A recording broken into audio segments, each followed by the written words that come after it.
বন্ধুসকল, আজি আলোচনা কৰিম ৱাকফ বোৰ্ড লৈ।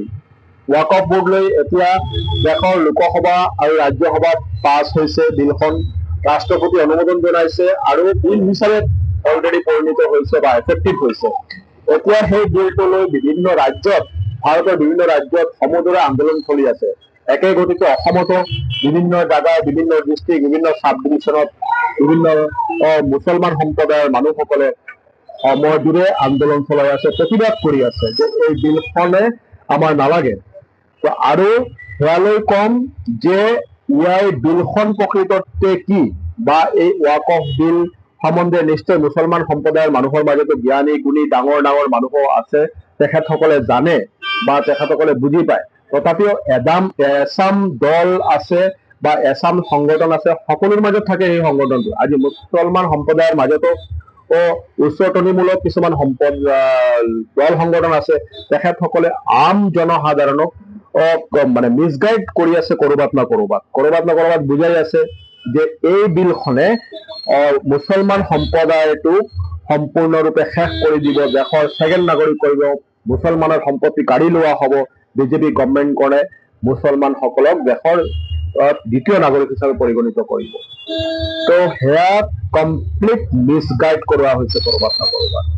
ৱাকফ বিলটো যদি সম্পূৰ্ণ বিলটো আপোনালোকে পঢ়ি চাই, এইটো গুগলত চাৰ্চ কৰিলে PDF-টো পাব, এমেণ্ডমেণ্ট বিল পাব। সেয়া মুছলমান যিসকল বুদ্ধিজীৱী আছে, এডভোকেট আছে, আইন আছে, তেখেতসকলে গম পায় যে ক'ত কি হৈ আছে। যে ৱাকফ সম্পত্তিটো মুছলমানসকলে আল্লাহৰ নামত এই সম্পত্তিটো উচৰ্গা কৰিছিলে। আজি যদি ভাৰতবৰ্ষৰ ভিতৰত আমি সম্পত্তিৰ তালিকা হিচাপ কৰো, তেনেহলে প্ৰথম ৰেলৱে, ছেকেণ্ড ডিফেন্স আৰু থাৰ্ড আছে ৱাকফ। ৱাকফ সম্পূৰ্ণ সম্পত্তিটোৰ পৰিমাণ হৈছে, যদি হিচাপ কৰে, 1 লাখ কোটিৰো অধিক ভাৰতবৰ্ষত এই সম্পত্তিৰ পৰিমাণ। এই সম্পত্তিটো কোনে পৰিচালনা কৰি আছে? ৱাকফ এটা মুছলমান কমিউনিটি লৈ এটা বোৰ্ড, পাৰ্চনেল বোৰ্ড বনাই দিয়া হৈছে। সেই বোৰ্ডটোৱে এই ৱাকফৰ সম্পত্তিবোৰ পৰিচালনা কৰে। আৰু তাৰ ভিতৰত মুছলমান সম্প্ৰদায়ৰ ভিতৰত যিসকল টপ লিষ্টত আছে বা ৱাকফৰ বোৰ্ডত আছে, তেখেতসকলে সম্পত্তিটো কেনেকৈ পৰিচালনা কৰি আছে, ক'ৰ সম্পত্তি ক'ত গৈ আছে, সেইখিনিৰ পৰিপূৰ্ণ হিচাপটো নাই।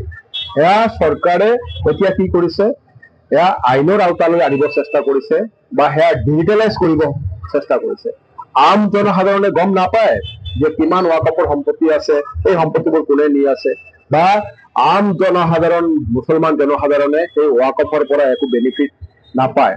তেখেতসকলক ধৰ্মৰ নামত বা আল্লাহৰ নামত তেখেতসকলক ওপৰৰ লেভেলৰ যিখিনি আছে, সেইসকলে তেখেতসকলক এটা পৰ্দা দি পেলাই ঢাকি ৰাখিছে।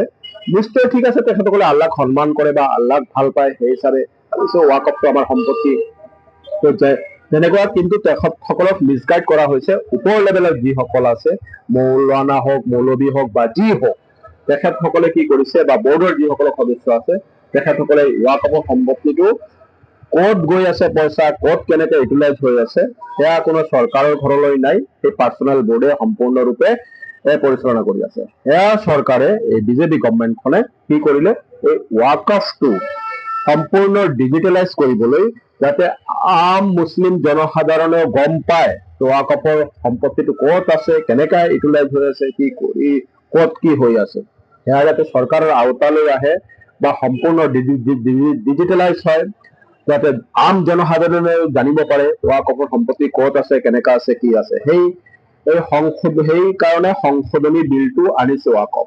কিন্তু আম জনসাধাৰণক কি বুজুৱাইছে, ৱাকফ বিলটো বাতিল কৰি দিয়া হৈছে। সেয়া নহয়, ৱাকফ বিলটো বাতিল কৰা হোৱা নাই। ৱাকফ বোৰ্ড থাকিব, তাৰ ভিতৰত কিছুমান সংশোধনী কৰা হৈছে। ইয়াৰ বোৰ্ডৰ যিসকল সদস্য থাকিব, এতিয়াও সেই মুছলমান সম্প্ৰদায়ৰ মানুহেই থাকিব ৱাকফ বোৰ্ডত, তেখেতসকলেই পৰিচালনা কৰিব, কিন্তু সম্পূৰ্ণ ডিজিটেলাইজ হ'ব লাগিব আৰু চৰকাৰীভাৱে সেয়া তথ্যবোৰ উপলব্ধ হ'ব লাগিব। সেই কথাখিনিৰ কাৰণে এই বিলটো সংশোধন কৰা হৈছে। তো সেয়া আজি দেখা গৈছে যে অসমতেই হওক, বিভিন্ন আমচু হওক বা বিভিন্ন দল সংগঠনে হওক, গাঁৱৰ ভূঁৰ মানুহক যেনেকা বুজাই আছে, যেনেকা গাঁওবোৰৰ মানুহক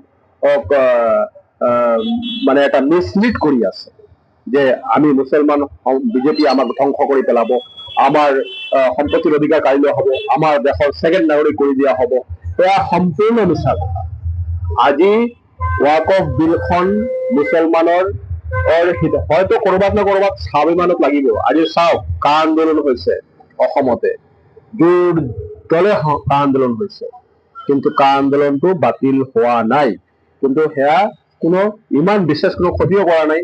যি হোক, এই কা আন্দোলনে কি কোৱা হৈছিলে যে বাংলাদেশৰ পৰা লাখ লাখ মানুহক অসমলৈ আনি ভৰ্তি কৰি দিয়া হ'ব আৰু লাখ লাখ মানুহে অসমখন দখল কৰি পেলোৱা হ'ব, এনেকুৱা কিছুমান মিছলিড কৰা হৈছিলে। ঠিক তেনেদৰে এই ৱাকফ আইনটোকো তেনেকুৱা কিছুমান দল সংগঠন হওক বা ৰাজনীতিক নেতা হওক, তেখেতসকলে নিজৰ ব্যক্তিগত মুনাফাৰ কাৰণে বা দলৰ সংগঠনৰ মুনাফাৰ কাৰণে বা ৰাজনৈতিক দলৰ উদ্দেশ্যে বিভিন্ন ধৰণে সমাজৰ মাজত আম জনসাধাৰণৰ মাজত সেই বস্তুটো বিয়পাই দিয়া হৈছে। তো ৱাকফ আন্দোলনটো যেতিয়া আজি আন্দোলন যি পৰ্যায়ত চলি আছে যে ৱাকফ আইনটো বাতিল কৰিব লাগিব, কিন্তু সেয়া সম্ভৱ জানো? এবাৰ চিন্তা কৰি চাওক। দেশৰ লোকসভা আৰু ৰাজ্যসভা সবতকৈ উচ্চ পদত দেশৰ গণতন্ত্ৰৰ উচ্চ সদন হয়, হাউচ হয়। সেই হাউচখনৰ ক্ষমতা বিলখন সেই হাউচখনে পাছ কৰিছে, ৰাষ্ট্ৰপতিয়ে অনুমোদন কৰিছে। ইয়াৰ পিছত এই বিলখন কি বাতিল হ'ব আন্দোলন কৰিলে? কেতিয়াও নহয়, সেয়া কেতিয়াও সম্ভৱ নহয়। তেনেহ'লে এইখনতো আৰু বাংলাদেশ আৰু পাকিস্তান নহয় যে বাংলাদেশৰ যেনেকে শ্বেখ হাছিনাৰ চৰকাৰখন একেদিনে ওপৰাই পেলাই দিছে দেশৰ ছাত্ৰ সমাজ, যেনে পাকিস্তানত তেনেকে অহৰহ ঘটনা আছে, পাৰভেজ মুশ্বাৰফৰ পৰা লৈ নৱাজ শ্বৰীফৰ পৰা লৈ। সেইবিলাক দেশত গণতন্ত্ৰ মানে কি? নামত গণতন্ত্ৰ চলে, কিন্তু গণতন্ত্ৰৰ নামত কোনো ধৰণৰ তাৰ অস্তিত্ব বা ভেটি নাই। যেতিয়া খুচি তেতিয়া দেশৰ জনগণে হওক, চৰকাৰে হওক, দেশৰ মিলিটাৰী প্ৰশাসনে হওক, গণতন্ত্ৰটো ডিমলিছ কৰি পেলায়, মানে চৰকাৰখন ওপৰাই পেলাই দিয়ে। সেনেকা ভাৰতৰ গণতন্ত্ৰ আজিলৈকে হোৱা নাই আৰু ভৱিষ্যতত বা ফিউচাৰত হ'ব নালাগে। সেয়া কেতিয়াও দেশখনৰ কাৰণে ভাল নহয়। ভাৰতৰ গণতন্ত্ৰ মজবুত ভেটি হয় আৰু ভাৰতৰ গণতন্ত্ৰত এতিয়া যিসকল হিন্দু মুছলমান, আজি কোৱা হৈছে যে বিজেপি দেশখনত আছে, শাসনত আছে, সেয়ালৈ মই এটা চালো যে সংসদ গৌৰৱ গগৈয়ে এই বিলটো লৈ সদনৰ হাউচত যিখিনি বক্তব্য দিছে, সেই বক্তব্যখিনি সকলোৱে চাব যে মুছলমান লোকসকলক বিভিন্ন ধৰণে এই বিজেপি চৰকাৰখনে হেৰাছমেণ্ট কৰি আছে। ৰাস্তাত নামাজ পঢ়িবলৈ, ৰোডত নামাজ পঢ়িবলৈ দিয়া হোৱা নাই। মুছলমান লোকসকলেতো কেতিয়া ৰোডত নামাজ নপঢ়ে। নামাজটো পঢ়িবলৈ এখন বিশেষ ঠাই আছে, মছজিদ আছে, দৰগাহ আছে, যেনেকা হিন্দুৰ মন্দিৰ আছে, তাতে গৈ পঢ়া। তাতে গৈ আমি যেনেকা প্ৰে কৰো তোমালোকে কৰা। এই ৰাস্তাখন ব্লক কৰি তাতে নামাজ পঢ়িবলৈ দিয়া তো নহ'ব, সেয়া কেতিয়াও নহ'ব। তো সেই কথাটো এই সাংসদজনৰ হয়তো ৰাজনীতিক উদ্দেশ্য প্ৰণোদিত ভাষণ হ'ব, তো ৰাজনীতি মুনাফাৰ কাৰণে হয়তো সেই কথাটো কৈছে।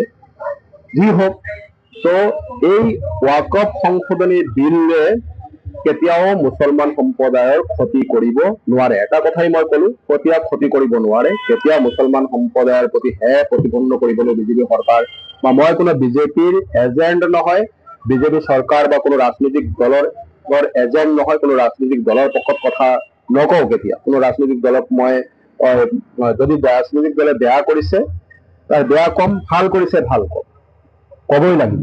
আৰু দেশৰ গণতন্ত্ৰৰ যিখন চৰকাৰ আছে, সেইখন চৰকাৰে যিখন আইন পৰিণীতি কৰিব বা আইন যিখন কৰিব, সেয়া আমি এজ চিটিজেন, এজ নাগৰিক হিচাপে আমি সকলোৱে সেয়া মানি চলিবই লাগিব। সেয়া আমাৰ গণতন্ত্ৰক আমি সন্মান জনাবই লাগিব।